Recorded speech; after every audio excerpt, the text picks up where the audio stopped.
You make this type of request many times. You ask for a user and get back some JSON. And most will call this a REST API. REST stands for Representational State Transfer. It came out of a PhD dissertation by Roy Fielding in 2000, describing how the web itself is built. In this video, we will talk about what REST is. It's not a data format. It isn't JSON over HTTP. So what makes a request RESTful? Before REST, a common way to build an API was to name an endpoint for every action.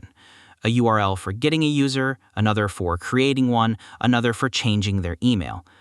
The problem is this is ever-growing. Every feature is a new name, and no two people name things quite the same way.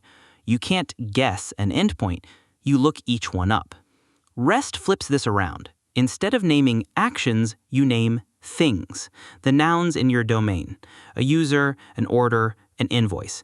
Each one becomes a resource with a single address.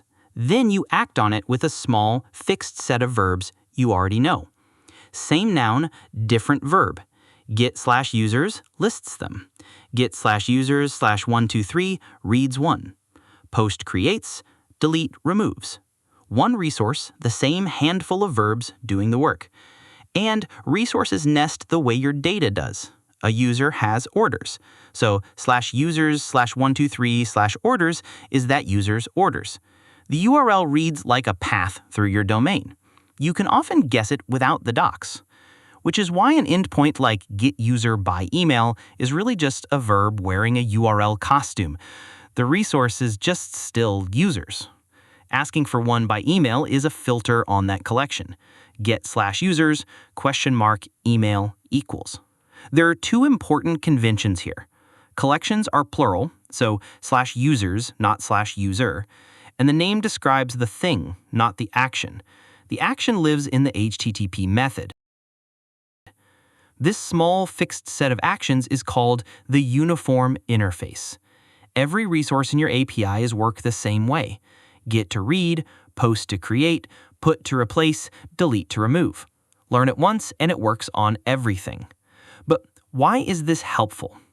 When everyone agrees on the verbs, software sitting in the middle can help without knowing a thing about your app. A get changes nothing, so it's safe to cache. A proxy or a CDN can see a get, keep the answer, and serve the next caller itself. It never needs to understand your users or orders. It just trusts what get means. Hide a get's job inside a post, and all that free help vanishes. The proxy can't tell a read from a write anymore, so it can't cache and it can't reason about the call. The uniform interface is what makes your API predictable, both to people and the machines. The next rule is statelessness.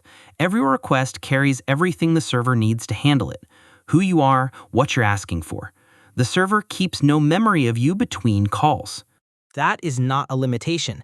If no single server is holding your session in memory, then any server can handle any request. If one fails, the next takes its place, and the caller don't even notice.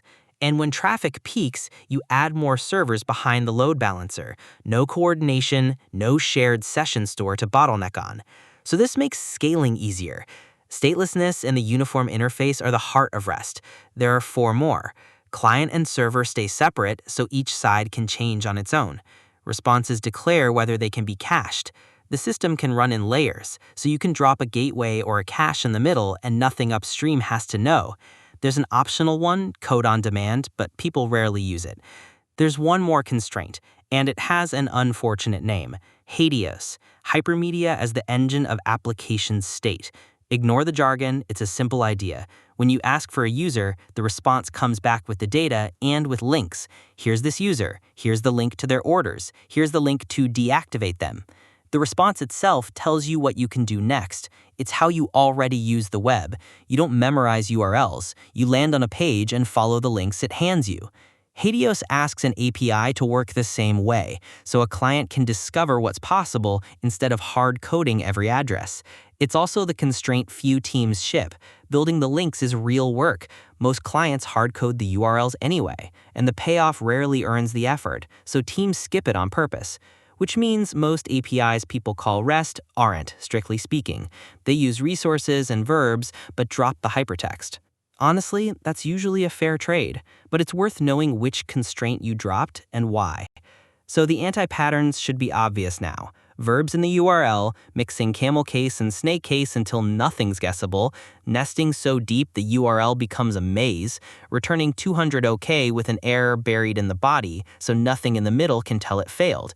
Each one fixes the same way. Name the noun, pick one convention and hold to it, keep the nesting shallow, and let the status code tell the truth so caches and clients can act on it. So that's REST, not a data format, a set of constraints.